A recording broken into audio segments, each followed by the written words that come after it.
Olá, excelências! Tudo bem? Eu sou Diego Barreto e no vídeo de hoje vamos conversar um pouco sobre a eficácia das normas constitucionais, tema recorrente no exame da ordem e que deve constar nos seus resumos.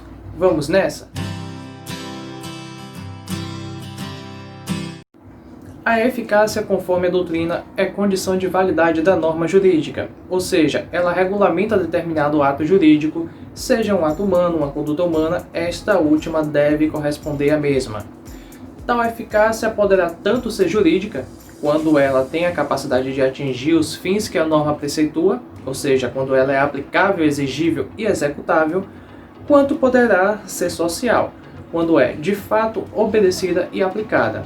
A doutrina clássica norte-americana, trazida ao Brasil por Rui Barbosa, classifica a aplicabilidade das normas constitucionais em autoexecutáveis e não autoexecutáveis.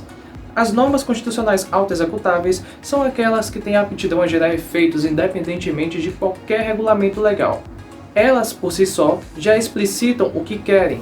Se pegarmos o inciso 3 do artigo 37 da Constituição, podemos ver um exemplo de uma norma constitucional autoexecutável, que vai dizer o seguinte: o prazo de validade do concurso público será de até 2 anos, prorrogável uma vez por igual período. Ponto. Nada mais precisa ser dito, ela já disse tudo, ela já é autoexecutável. Por outro lado, temos as normas constitucionais não autoexecutáveis. Aqui é só inverter o que eu disse anteriormente. Serão normas que necessitarão da ação do legislador ordinário para que sejam aplicadas. Vamos pegar, por exemplo, o inciso 20 do artigo 21 da Constituição. Ele vai dizer o seguinte: compete à União instituir diretrizes para o desenvolvimento urbano, inclusive habitação, saneamento básico e transportes urbanos. Ou seja, o que ela expressa aqui não é, por si só, aplicável. Ela depende que, no caso, seja editada uma norma que institua tais diretrizes. Ponte de Miranda ainda raciocinou que existem também as chamadas normas programáticas, que são aquelas que trazem orientações ao Estado em relação aos seus administrados, indicam os fins sociais que esses devem atingir. Entretanto, tem pouca efetividade social e jurídica, mas que tem um alto poder interpretativo na garantia de direitos subjetivos por parte do Estado em relação aos administrados, mesmo que não hajam normas específicas sobre todo e determinado assunto. Vemos, por exemplo, o artigo 205 da Constituição, que dirá o seguinte: a educação, direitos de todos e dever do Estado e da família será promovida e incentivada com a colaboração da sociedade, visando o pleno desenvolvimento da pessoa, seu preparo para o exercício da cidadania e sua qualificação para o trabalho. Só com a primeira parte dessa norma, que é a primeira do capítulo 3, que se refere à educação, cultura, desporto, já se pode identificar que o Estado não pode simplesmente negar a disponibilização da educação ao seu povo.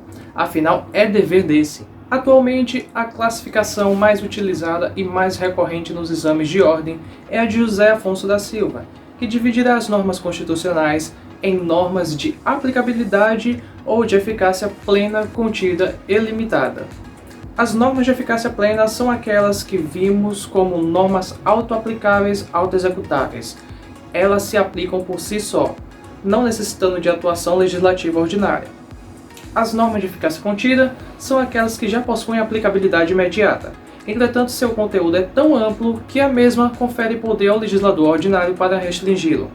Um exemplo é o inciso 12 do artigo 5º da Constituição, que dirá que é inviolável o sigilo da correspondência e das comunicações telegráficas, de dados e das comunicações telefônicas, salvo no último caso por ordem judicial nas hipóteses e na forma que a lei estabelecer para fins de investigação criminal ou instrução processual penal.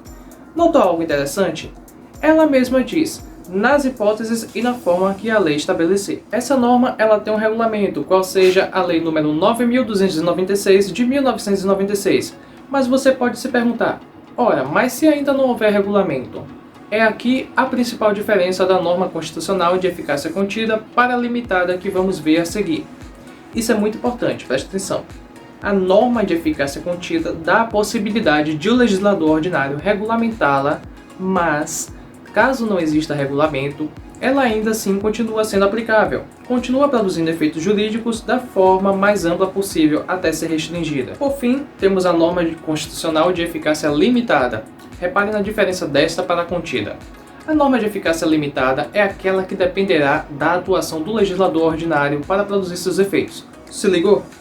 Então, enquanto a norma contida ela dá espaço para ser restringida, mas ainda é auto-executável, a norma limitada é simplesmente não auto-executável.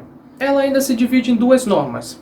As normas de princípio institutivo, que podem ser ou impositivas, quando obrigam o legislador a complementá-las, a exemplo do inciso 7 do artigo 37 da Constituição, que vai dizer que o direito de greve será exercido nos termos e nos limites definidos em lei específica, e facultativas ou permissivas, quando não obrigam, mas conferem uma faculdade tipo, faz se quiser aí. Como, por exemplo, o inciso 11 do artigo 7º da Carta, que traz como direito os trabalhadores urbanos e rurais a participação no lucro ou nos resultados desvinculados da remuneração e, excepcionalmente, participação na gestão da empresa conforme definido em lei.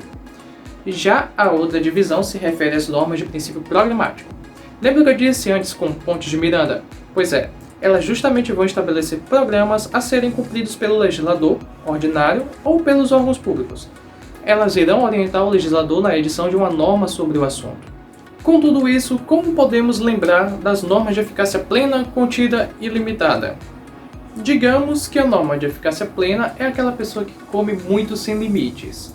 A norma de eficácia contida é a pessoa que tenta fazer dieta, mas se deixar solta ela come até a própria casa.